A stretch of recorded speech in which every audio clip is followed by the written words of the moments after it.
नमस्कार, मैं हूं पवन त्यागी। एशिया की सबसे बड़ी झोपड़पट्टी कॉलोनी धारावी, जो कि मुंबई में स्थित है, जिसको मुंबई का दिल भी कहा जाता है, वो धारावी का अब रूप बदलने जा रहा है। आपने देखा होगा कि कई सारी मूवी उस धारावी के इर्द गिर्द बनी है। सकरी गलियां, झोपड़पट्टी, ऊपर से पन्नी या तो टीन शेड की छतें, इस तरह का दृश्य दूर से दिखाई देता है। और वो जो झोपड़पट्टी है, आपको बता दें कि ये जो है उसमें अभी तक ये 58,000 परिवार उसमें रहते हैं। 12,000 कमर्शियल उसके अंदर कॉम्प्लेक्स हैं। 80% पब्लिक वहां पब्लिक टॉयलेट का इस्तेमाल करती है, क्योंकि छोटी छोटी झुग्गियां हैं, उनके अंदर शौचालय नहीं है। ये जो हाल है, इस हाल को मोदी सरकार बदलना चाहती है। और उनकी योजना है मोदी जी की कि हम अगले आने वाले 5 साल में सभी को पक्के मकान देंगे। केंद्र सरकार की योजना के अनुसार, प्रधानमंत्री आवास योजना के अनुसार, अभी तक लगभग 1 करोड़ गरीब लोगों को झुग्गी की जगह पक्के मकान दिए जा चुके हैं। पूरे भारत के हर राज्य में यह स्कीम चल रही है। हाल ही में दिल्ली में मल्टी स्टोरी बिल्डिंग बना करके, जिसमें लिफ्ट लगी हुई है, जिसमें टाइल लगी हैं, जिसमें रसोई में पत्थर लगा हुआ है उदयपुर का स्लैब के लिए, ऐसा बढ़िया फ्लैट जिसमें कि पावर बैकअप के लिए जनरेटर भी है। ये मल्टी स्टोरी बिल्डिंग दिल्ली में, जहां झुग्गी वहीं घर, इस योजना के तहत लगभग 3,000 गरीब लोगों को, झुग्गी वालों को पक्के मकान मिले। और इसी में इस योजना को आगे बढ़ाते हुए पूरे देश में यह योजना लागू की जा रही है कि जहां झुग्गी वहीं घर। इसी योजना को लागू करने के लिए अब महाराष्ट्र की देवेंद्र फडणवीस और एकनाथ शिंदे सरकार ने बाकायदा इसके लिए टेंडर जारी किए थे। और इस टेंडर में कई कंपनी आगे आई थी, डीएलएफ जैसी प्रसिद्ध कंपनी सामने आई थी। लेकिन अडानी इंफ्रास्ट्रक्चर को ये जो ठेका है ये मिल चुका है, क्योंकि उनकी जो बोली थी वो सबसे ज्यादा थी। इसमें आपको बता दूं, अभी तक डीएलएफ ने 2025 करोड़ की बोली लगाई थी, जबकि जो है ये जो अडानी ग्रुप है, अडानी ग्रुप ने इसमें 5,069 करोड़ रुपए की बोली लगाकर इसको प्राप्त किया है। यानी गवर्नमेंट इनको ये पूरा रीडेवलप करने के लिए अडानी ग्रुप को पेमेंट देगी 5,069 करोड़ रुपया। और ये एक चरण में होगा। और योजना के तहत अडानी ग्रुप को यह काम दिया गया है कि जिनकी झुग्गी हैं उसकी जगह पक्के मकान बनाए जाएं, मल्टी स्टोरी बिल्डिंग, उसमें उनको शिफ्ट किया जाएगा। और जो कमर्शियल कॉम्प्लेक्स है उनको कमर्शियल कॉम्प्लेक्स में जगह दी जाएगी। बस कंडीशन यह रखी गई है कि वो जो लोग हैं, इसमें आपको बता दें ये कहा गया है कि 1 जनवरी 2000 से पहले जो लोग यहां रहते आए हैं उन सबको फ्री में पक्का मकान मिलेगा। ये अंग्रेजों की बसाई हुई कॉलोनी है। आपको बता दूं मैं कि देश की आजादी के पहले ही ये कॉलोनी बस चुकी थी, और इसलिए बहुत पुराने लोग हैं जो पीढ़ी दर पीढ़ी यहां रहते आ रहे हैं। तो ये सरकार ने क्राइटेरिया तय किया, क्योंकि जैसे ही योजना की घोषणा होती है उसके बाद हम देखते हैं कि फ्री के लालच में बहुत सारे लोग इधर उधर के आ जाएंगे। इसलिए गवर्नमेंट ने क्राइटेरिया तय कर दिया, एक डेट फिक्स कर दी, डेडलाइन 1 जनवरी सन 2000। इसके पहले के लोगों को फ्री में मिलेगा और इसके बाद के लोगों को भी फ्लैट मिलेंगे, लेकिन उसमें आसान किस्तों पर। और इसमें भी स्कीम यह बनाई जा रही है कि आधी किस्त सरकार देगी, आधी उस व्यक्ति को देना है जो उसमें रह रहा है। ये 2011 तक के जो लोग हैं इनको ये फ्लैट दिए जाएंगे। 2011 के बाद से जो कोई आए हैं उनको ये फ्लैट नहीं दिए जाएंगे, वो अपनी झुग्गी में रहेंगे या उनको दूसरी जगह शिफ्ट किया जाएगा। बहरहाल कमर्शियल कॉम्प्लेक्स भी बनाया जा रहा है। और आपको ये बता दूं, ये 1999 में महाराष्ट्र के अंदर जब भारतीय जनता पार्टी और शिवसेना का गठबंधन की सरकार बनी थी, उस समय ये धारावी को योजना बनाई गई थी। 2003-2004 में महाराष्ट्र सरकार ने धारावी रीडेवलपमेंट प्लान को लेकर के उस समय जो उन्होंने विचार किया था, उस समय 20,000 करोड़ रुपए की लागत इसके अनुमान लगाया गया था कि इतना इसका रीडेवलपमेंट में अनुमान आएगा कि लोगों को जब मकान बनाकर देने होंगे। लेकिन हमने ये भी देखा कि जिस तरह से शिवसेना की सरकार महाविकास आघाड़ी के साथ गठबंधन में थी, उद्धव ठाकरे के साथ थी, उसके बाद किस तरह से कई जगह झुग्गी की जगह मकान देने के नाम पर भ्रष्टाचार हुआ है। लेकिन अब केंद्र में मोदी है और महाराष्ट्र के अंदर फिर से एक बार भारतीय जनता पार्टी और एकनाथ शिंदे की सरकार है, तो लोग भरोसा कर सकते हैं कि मोदी जी जो कहते हैं वो करते हैं और करते पक्का हैं।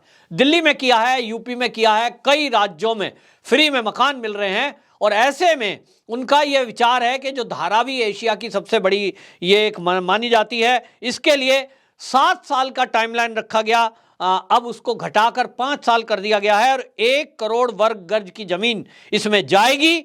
और इसके लिए आपको बता दें कि ये जो है सब कुछ यहां पर बसाया जा रहा है ताकि जो मुंबई है उसकी खूबसूरती और ज्यादा बढ़ सके। क्योंकि हम सब जानते हैं मुंबई जो एक ऐसी नगरी है जो कमर्शियल नगरी मानी जाती है, यानी व्यापार के लिए प्रसिद्ध है, और वो अंग्रेजों के ज़माने के पहले से है।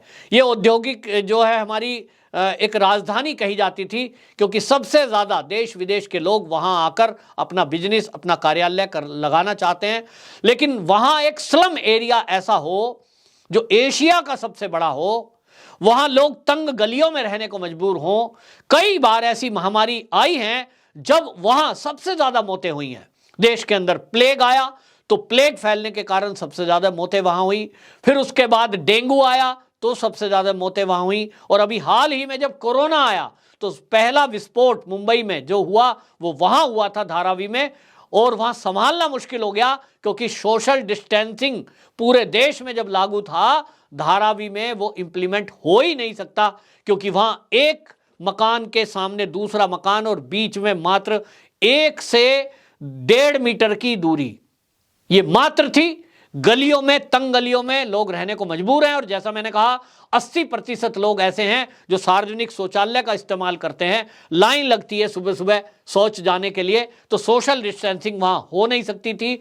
इसके कारण बहुत भयावह रोग हुआ और उसको कंट्रोल करने में दिक्कत आई।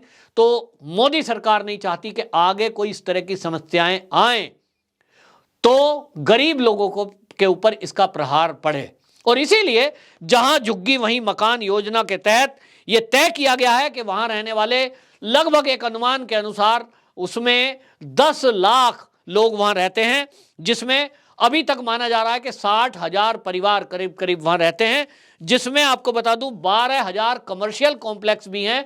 और इस धारावी की एक विशेषता जो शायद आपको नहीं पता वो मैं बता देता हूं कि इस धारावी में लघु उद्योग लोगों ने लगाए हुए हैं। छोटे छोटे कमरों में छोटी छोटी फैक्ट्रियां, या तो लघु उद्योग चलता है, जैसे हर हाथ के दस्तकार लोग हैं वो कई सारी ऐसी चीजें बनाते हैं जो विदेशों तक जाती है। और आप जानकर चौंक जाएंगे कि ये जो धारावी है, यहां के रहने वाले लोग किस तरह के टेक्निक हैं कि 80 अरब रुपए का सालाना यहां से विदेश में व्यापार होता है। एक अनुमान लगा सकते हैं आप, 80 अरब रुपए का। तो ये इसकी महत्वपूर्णता है कि यहां खाली ये स्लम एरिया नहीं है, एक औद्योगिक एरिया भी है।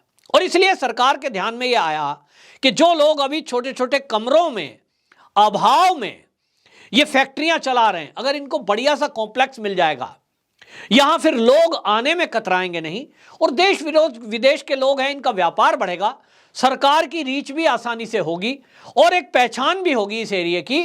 तो कमर्शियल कॉम्प्लेक्स अलग होगा, रेजिडेंस अलग होगा, और उस रेजिडेंस एरिया से कमर्शियल कॉम्प्लेक्स के बीच में ये लोग जब रहेंगे तो एक सिस्टम बनेगा और इससे देश का व्यापार बढ़ेगा। भारत को आत्मनिर्भर बनाने की तरफ मोदी जी ले जाना चाहते हैं, और इस आत्मनिर्भर भारत में धारावी पीछे रह जाए ये कतई मोदी जी नहीं चाहते, और इसीलिए ये स्कीम लाई गई है। हालांकि आपको बता दूं कि इस पर राजनीति शुरू हो गई है, जैसा हम फिल्मों में देखते आए हैं कि कुछ लोकल गुंडे खड़े हो जाते हैं और वो कहेंगे बुलडोजर के आगे खड़े हैं साहब, कैसे चल जाएगा, हम यहां होने नहीं देंगे। लोकल राजनीति गुंडे लोग करना चाहेंगे, क्योंकि ये जो धारावी एरिया है, जहां यहां अंग्रेजों के जमाने से कुछ परिवार रह रहे हैं, कुछ ऐसे भी लोग हैं जो यहां अवैध रूप से घुसपैठिए बांग्लादेशी घुसपैठिए भी उस एरिया में रहना शुरू कर दिए हैं। कुछ लोग अवैध रूप से अवैध धंधा वहां कर रहे हैं। तो वो लोग नहीं चाहेंगे कि ये जो उनका मधुमक्खी का छत्ता टाइप का जो है ये वहां से खत्म हो, क्योंकि वो चाहते हैं कि सेफ रह रहे हैं, आम पब्लिक के बीच में रह रहे हैं। आपने कई फिल्मों में वो सीन देखे होंगे, वो जो धारावी में ही फिल्माए जाते हैं कि वहां गुंडा भाग रहा है, उसके पीछे पुलिस भाग रही है, गली मोहल्ले में कहीं भी मुड़ के छुप जाता है। तो अपराध किस्म के टाइप के जो लोग हैं, अपराध करने वाले, उनके लिए वो बेटर जगह है कि वहां छुपने में आसानी है, अपराध करने में आसानी है। 2 नंबर का धंधा करने वालों के लिए वो सेफ जगह मानी जाती है। लेकिन सरकार है, उसकी मंशा है कि यहां कोई अवैध धंधा, कोई आतंकवादी गतिविधि, कोई देश विरोधी एक्टिविटी करने वाले लोग वो ना रहें। जो जिनका अधिकार है, जो देश के लोग हैं, देश के नागरिक हैं, उनको उनका अधिकार मिले। जब पूरे देश में पक्के मकान बनाकर गरीबों को दिए जा रहे हैं, झुग्गी वासियों को जहां झुग्गी वहीं फ्लैट योजना जब दिल्ली में लागू की जा सकती है और 3000 लोगों को आलीशान फ्लैट जिसकी कीमत 50 लाख रुपए है वो दिया जा सकता है, तो धारावी के रहने वालों को क्यों ना दिया जाए?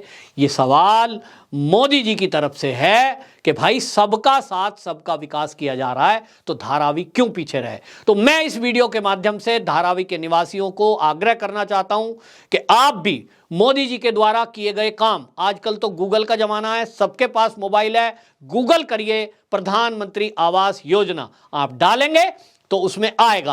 आप डालेंगे दिल्ली में जहां झुग्गी वहीं घर योजना, तो उसमें 3000 लोग वो फ्लैट आपको दिखाई देंगे और आप दिल्ली में जरूर अपने आप आकर देखें अपनी आंखों से और उन लोगों से मिलें जिनको वो फ्लैट मिले हैं। यानी मोदी है तो भरोसा भी है और सबका विश्वास, इसी में उन्होंने जोड़ा है कि सबका साथ, सबका विकास, सबका विश्वास। तो ये मोदी जी का विश्वास आपको रखना पड़ेगा, तभी आपके दिन बदलेंगे और आपका व्यापार बढ़ेगा, आपके आने वाली पीढ़ियों के हालात बदलेंगे। आज वो कहते हैं हम धारावी की झुग्गियों में रहते हैं, कल को वो कहेंगे हम धारावी के फ्लैट में रहते हैं।